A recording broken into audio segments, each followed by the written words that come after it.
Looks like most people are with us again. Dan, are you able to spotlight me? You may not be able to. I think I have you spotlit. Okay. Okay. I'm just not seeing it as I normally do. That's fine.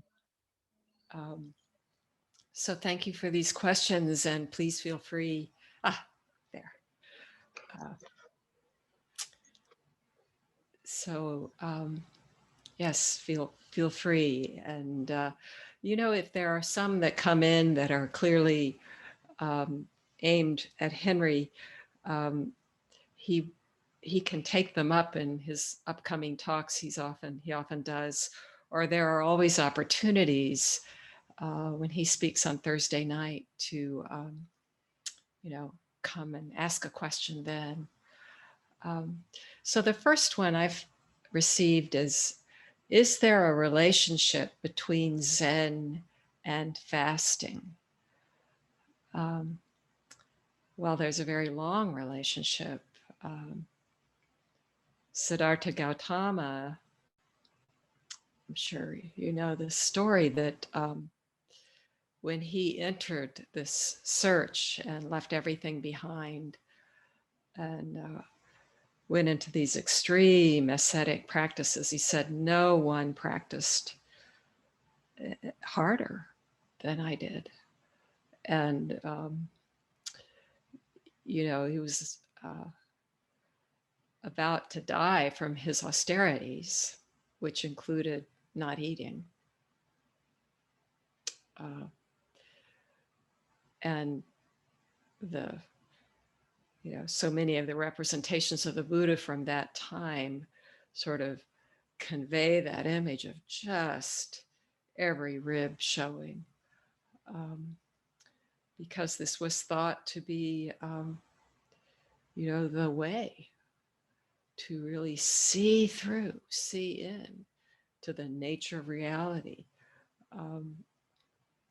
But he realized finally that he was simply going to die rather than resolve these deepest questions. So he, as the story goes, bathed in the river and accepted nourishment and took up what's called the middle way, which was certainly deep discipline, but also really supporting, really acknowledging the needs of the body. It's so beautiful that this is what we inherit. And in monastic contexts, certainly in Asia, I mean, the reading that I've done, malnourishment is sort of part of what you sign on for, not only because of the, limiting of what is taken in, but also just not enough variety. It's such a simple life. So it's very common in that setting to have either the only meal be the noon meal, the midday meal, or often there'll be a breakfast and a midday meal, and that's the last time to eat for the day. And some places in the West still practice that during a retreat or a session or an ongoing intensive practice period. It sounds like clear juices are put out. I've read about a couple places where there's not really an evening meal, but there's juice. And the folks who I've read write about that have not felt deprived, but have felt supported in it.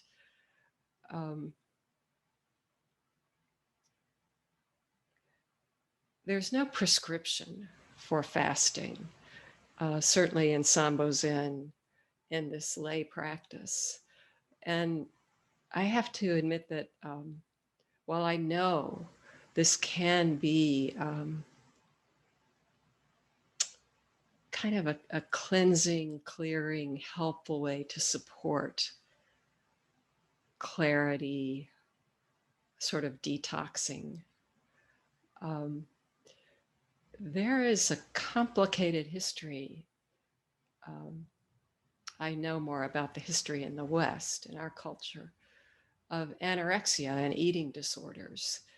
So I would really check in, and if there's any with myself, if I were to add fasting, not necessarily for the whole of your life, but a period of fasting to just see if that would support your practice.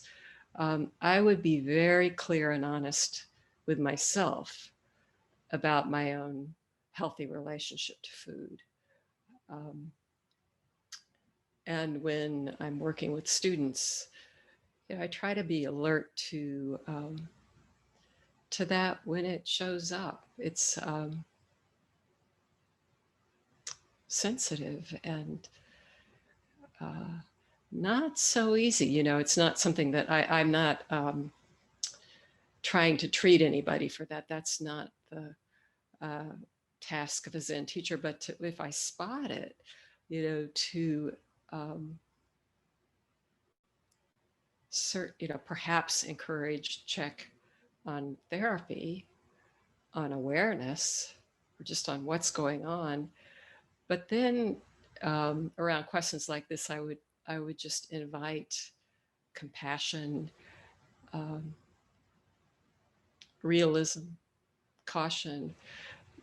You can have a very, very deep, committed, clear practice without fasting.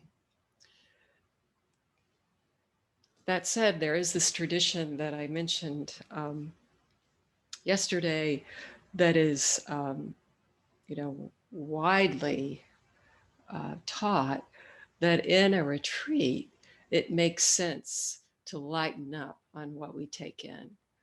Um, Not to the point of necessarily fasting. Some people do. And I've been to retreats where the teacher would invite everyone to, you know, skip the midday meal or, just out of solidarity um, with some situation in the world where people are really um, struggling with food insecurity or starvation.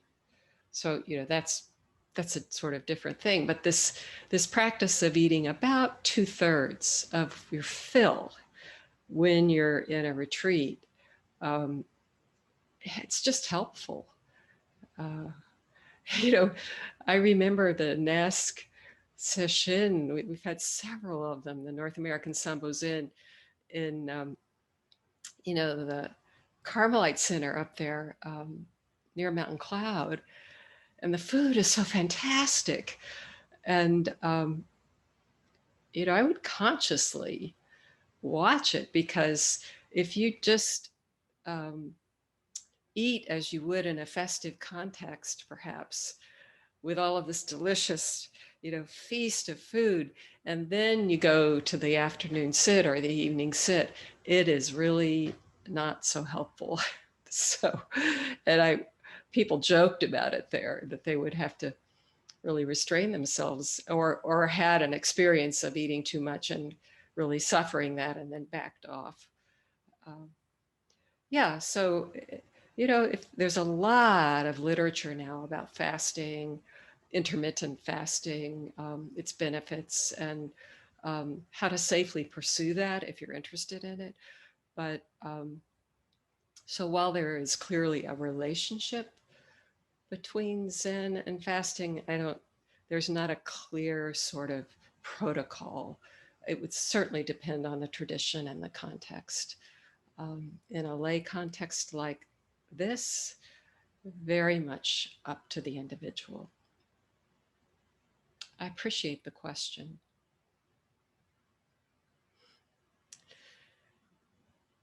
Could you say a few words about the practical approach to practicing with koans? Which one do I pick? How do I use it during formal practice? Do I choose my favorite line or word or a longer story? Do I simply repeat it or try to explore answers or different angles? How do I integrate it into daily life? Many questions. please feel free to say whatever you think is useful on the topic. Um, yeah, again, this is helpful. This question tends to come up at some point in most of our retreats, and understandably so, because these talks from the tradition, not always, but very often, certainly mine, are sort of koan centric, rooted in a koan, and then opening up from that, I hope, um, to pointers to practice that are intended to be not at all dependent on koan study. Um, for a student who wishes to, if you have a real planted practice, steady, routine, basically daily practice over a period of time, so you feel like you've really tilled the soil. As I said, one student said, I played my scales. I need to play my scales. I'm going to count my breath. At some point, one may be attracted, drawn to koan study. And if you want to do that in a traditional way, it really should be done with it in relationship with the teacher. Um, so you meet, you get to know, you sense where your practice is. There's a there's just a sense of kinetic energy around the invitation to begin with a koan, and that just shows itself in a kind of mutual way. And you begin. The teacher offers you a koan, and then the tradition would be to practice with that koan, certainly on the cushion, and then it begins to go with you into your life. I talked about that with mu, which is uh, the sort of most basic bedrock open of all these kind of initial breakthrough koans. Mu, not the only one, but that if you're starting serious koan study, that's a great place to start. And then it's mu, and riding the breath every exhale, just the silent sound of mu, and mu gradually just joins with the breath, so it's not even like a sound and the breath. It's, people say, well, is it a mantra? Not really. It just, you take it in and mu starts mooing, and you get up off the cushion and mu, maybe walking, and you can take it into your day, into your life. You can take it to sleep. You can wake up in mu. So that's one kind of koan practice, the traditional path. This other way is partially in the air because koans are so in the air. And part of that, at Mountain Cloud, we often hear people have been listening to the Waking Up app, and Henry's really marvelous introduction to koan study on that app, which are these short, guided meditations that will lead into a koan, say the koan, maybe just a phrase, one bright pearl, throughout the whole world, one bright pearl. And then you just sit and let that one bright pearl just be there. And it is so different from discursively picking at it. What is this? What does that mean? It doesn't. There's an image from the tradition about, like a mosquito at an iron ball. I mean, the koans just don't. They're not about that kind of, kind of penetrating, picking apart analysis. I know one student who heard this phrase before any knowledge, no practice, and in some context just heard the phrase, one bright pearl, and started to cry. He said, I burst into tears. Didn't know where that came from. But it got him to contact Mountain Cloud and start, having some regular time with a teacher. Really starting to plan to practice. It just got to him, touched him, resonated. Sometimes it can be like, Yamada Konro, she likened when our sitting gets very, very still, like a clear mountain lake without, no wind really disturbing it. Just this, glassy surface of the water. And then you drop into that like a leaf or a pebble, just dropping into that surface, a phrase. And it might be one bright pearl, or not knowing is most intimate, or who is this, or one that I, uh, perhaps because of music, I have really, really appreciated uh, a koan that Master Basui made most famous. He used it so much with his monks, the koan "Who Hears,"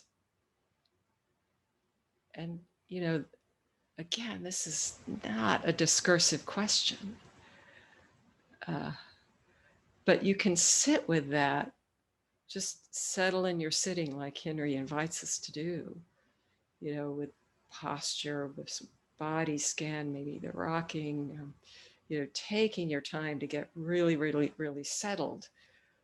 And, you know, you might start tuning into the breath and then just at some point invite this in. Who hears? And every now and then just let it come. Who? It might be who hears, it might just be who.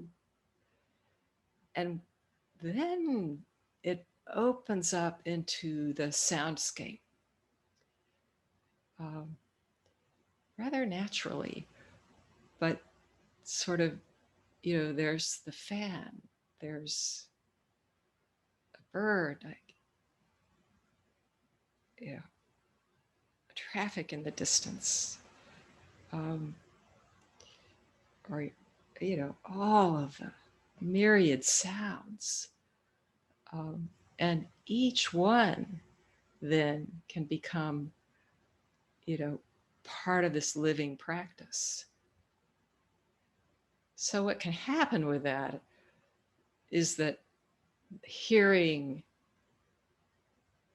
heard, hearer, it just, the distance between who hears and sound, hearing and sound just starts to collapse. Um, that's an example. And that would be another one that has a life off the cushion. Not in the sense that you're walking around going, who hears, who hears? It doesn't, that's like a caricature, but it's just sort of at large throughout the day. And a sound will trigger you to go to the place of who. And then, of course, it can be who is walking, who is chopping vegetables, who is taking a shower. That, but that's one way that koans can be taken up and that you can practice with them. Um, Again, I have the feeling that if one wanted to go deeply into this, it would be helpful to find a teacher and have some kind of, you know,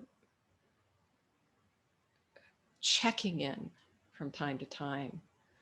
Um, it's really, really helpful to just have that mirroring what's happening. You know, my practice is who hears what's happening. No.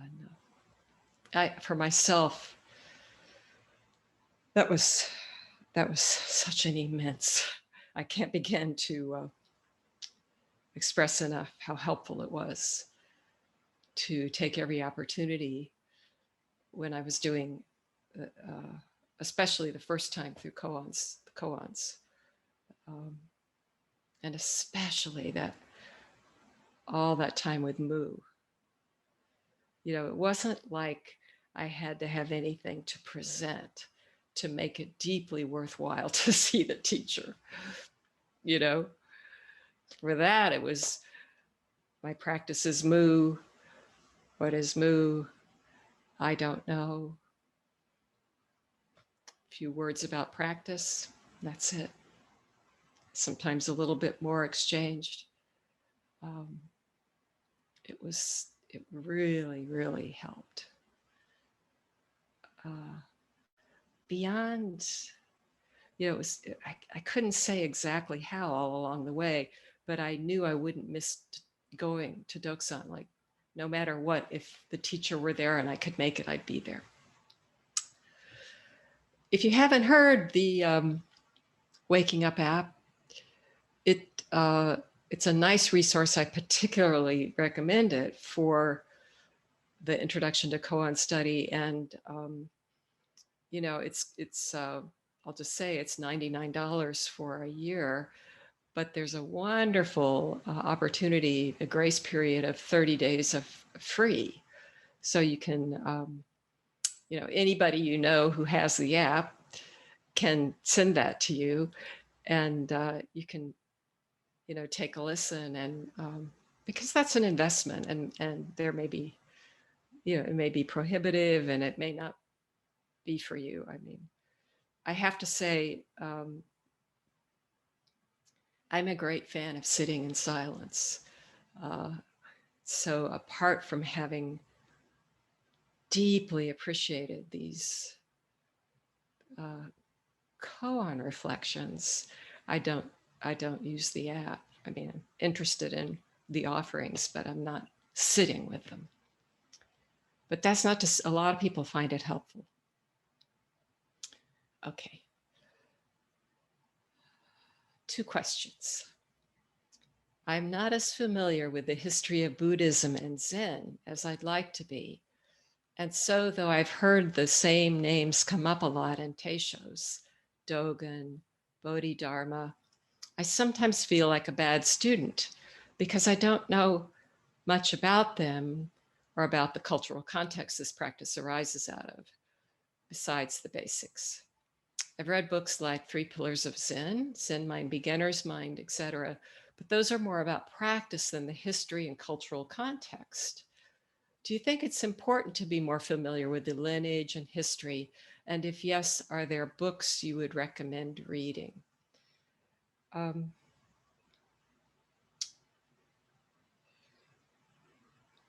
This is really up to your interest and curiosity. And, you know, as we hear these talks, for myself, I became interested. And so started to read. I personally was really interested in these masters, their stories, their contexts,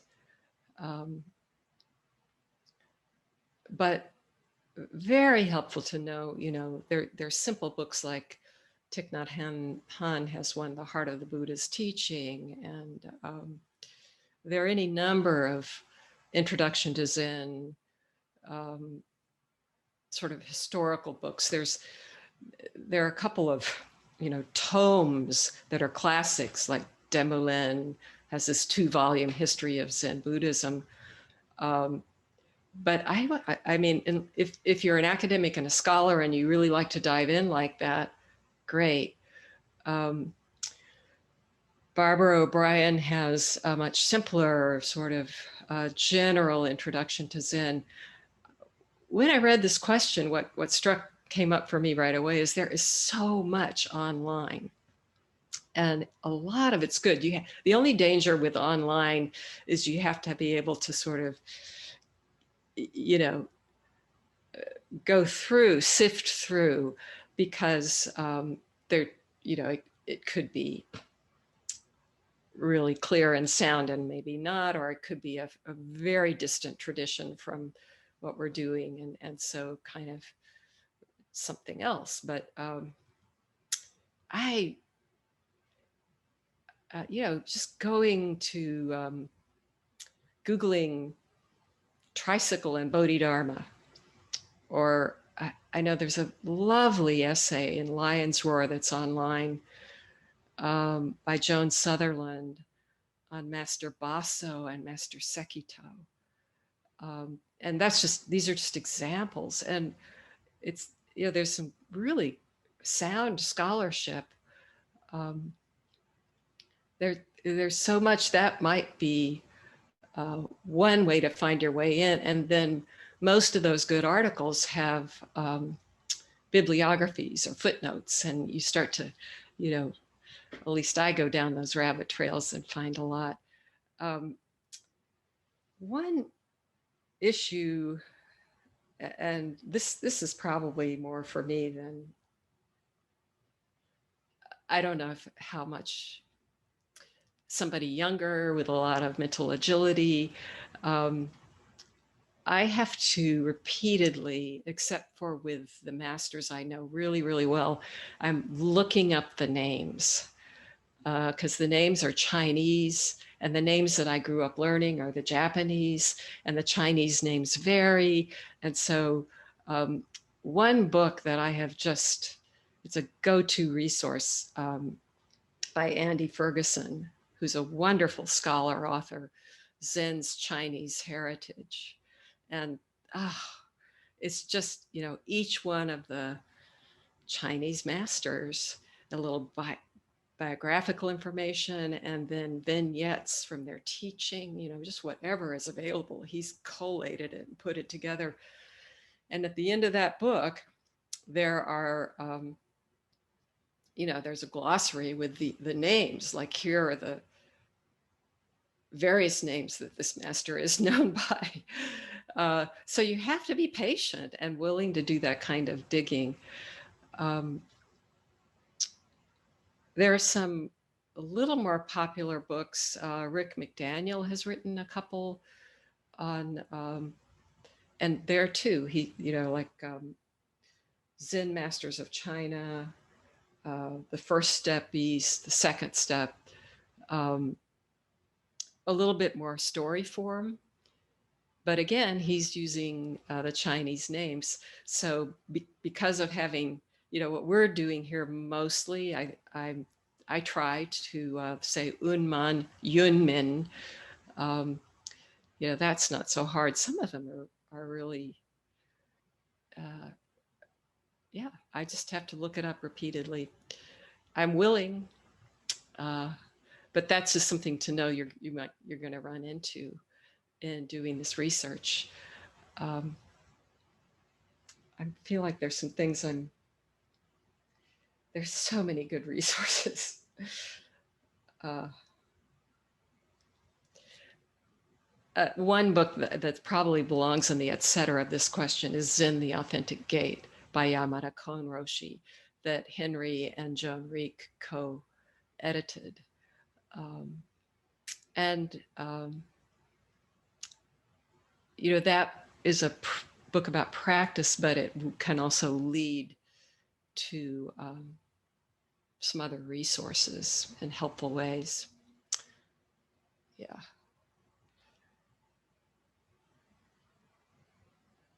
One thing that happens over time in practice is listening to talks. I learned so much just hearing these stories, and and then being curious and going home and Googling it. I can never say the word Google again without thinking of googly. I'm hearing a lot about psychedelic assisted therapy lately. Many people describe what sound like awakening experiences while taking psychedelics. Do you have an opinion about this? Um, I don't have any experience myself. Uh, I've had some students who have ayahuasca, mushrooms, and had good experiences. The people I know who've done this have done it in very careful, supported environments with a fair amount of knowledge about it. Um, what I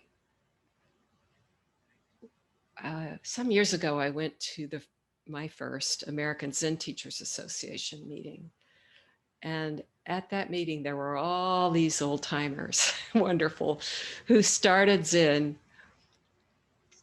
in the 50s and 60s, and were part of that culture, the drug culture, and they spoke very openly about that. And in that meeting, everybody just said in their own voice how relieved they were to find this practice that didn't require drugs. Um, you know, that this great exploration is available to, um, you know, just a human person with your own heart and your own clear head, mind, and this body, however it is. Uh, and I had nothing. I wouldn't have been the least bit offended to hear them say, "Yeah, that whole those years that I did drugs, that really launched me. I felt like I had a real sense of this awakened world before I ever started to sit because of all that." That is not what I heard.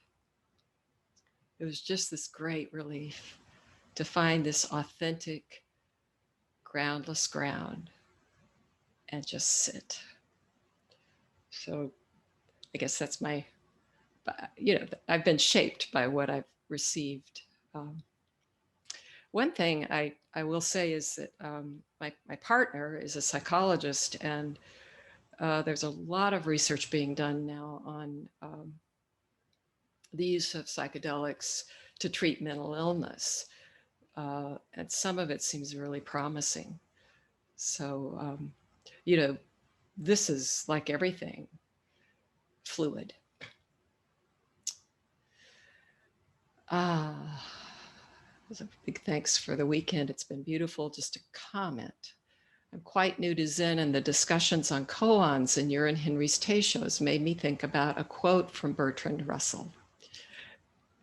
The point of philosophy is to start with something so simple as not to seem worth stating, and to end with something so paradoxical that no one will believe it. That's Bertrand Russell.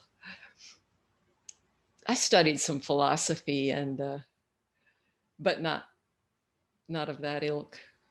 Anyway, this is wonderful. Koan training seems like the complete opposite. Oh, lovely. Yeah. You start with something so paradoxical or completely strange that no one understands it. And through some kind of work with the koan that definitely does not involve logical deductive reasoning, you end up with something that everybody who has cracked the koan will find obvious. That's cracked the koan. Um, I appreciate that. And, we have to use language. They're not really something that you solve. There is a sense in which they crack open. They just break open. And, as do you. And so there's just suddenly some recognition that, what seemed, you know, maybe not to make sense is so recognizably this world. And the clearer it gets, the more intimate it becomes, the more the koans are just alive with it and natural. Um, but they do start this way, and it's really a nice description. Um, how it can be like Mu. Mulan describes that as a red hot iron ball that you cannot disgorge. It is not that way for everybody, but it's just this blindness, and not to be figured, not to be calculated.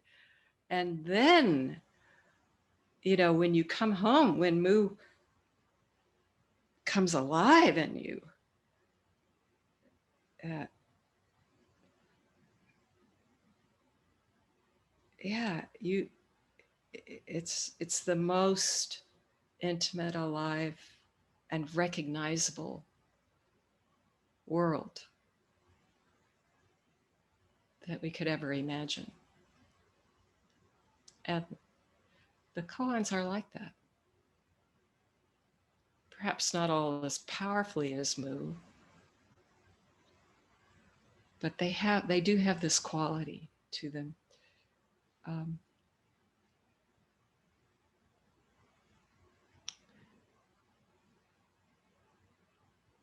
oh gosh, one more question, and I'll go to Dan. Um,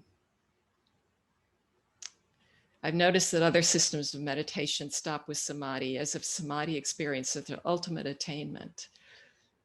It seems that Sambo Zen goes farther than this and doesn't give much attention to samadhi experiences, but I wonder about the value and place of samadhi experiences in Sambo Zen. I believe that one just labels them like seeing Mu, hearing Mu, etc., if one is able to. Is that correct? If one has samadhi experiences, should they try to recognize that no one is having those experiences? So any thoughts? I'm going to go quickly because I took too much time on the others. But, Henry has spoken quite helpfully and eloquently about the various kinds of samadhi, aspects of samadhi, flavors of samadhi, basically, the sort of unification, utter absorption. It can be very, very open, just these marvelous experiences. When you're really in samadhi, there's not even, it wouldn't occur to ask who is having this. There's just not a sense of that someone having an experience. Sometimes, I know for myself, sometimes I might experience that, some wonderful just being carried, held, suspended in this spacious sitting without any border or boundary. And it might come the thought at some point, look at that, that's so beautiful. And then, it sort of dissipates and you just can come kind of back. One thing about Sambo Zen is this clarity that our experience, our sitting is always changing. And so there's nothing to hold on to. And, I remember going to a Doksan once right after a very clear, 25 minutes of samadhi sit. And it was just bliss, ease, and bliss. And I said, I finally figured out how to sit. I've mentioned this before. And my teacher just said, it's different every time. Part of that is because it's different every time. And part of it is this impulse, just the invitation, don't hang on, And yes, there is something more beyond samadhi.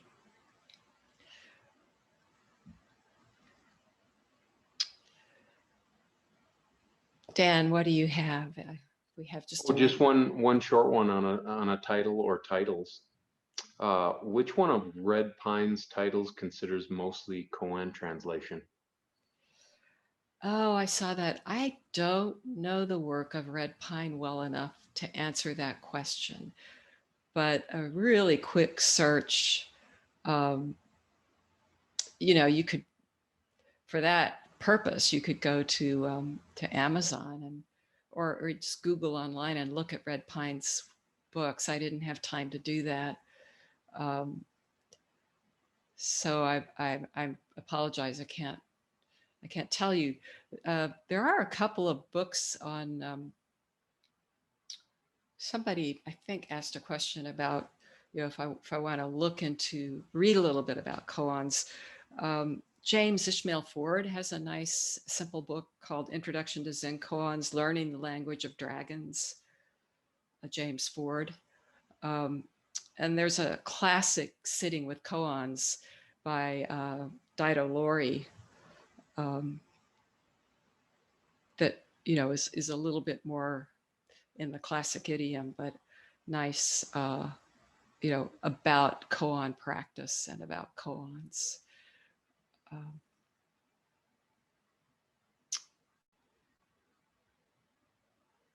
there's one more question here. How did Zen lead you to a PhD in biblical interpretation? And happy to ask this next retreat if there's no time. Thank you for the question. And it did. And I would perhaps like to address it next time so we have a really freedom to sit this one last round. Um, yeah, it's such a joy to connect in this way, but there is no greater joy than our shared practice. So thank you for your questions. And Dan, why don't we take a few-minute break and then have one last round of sitting. Thank you all.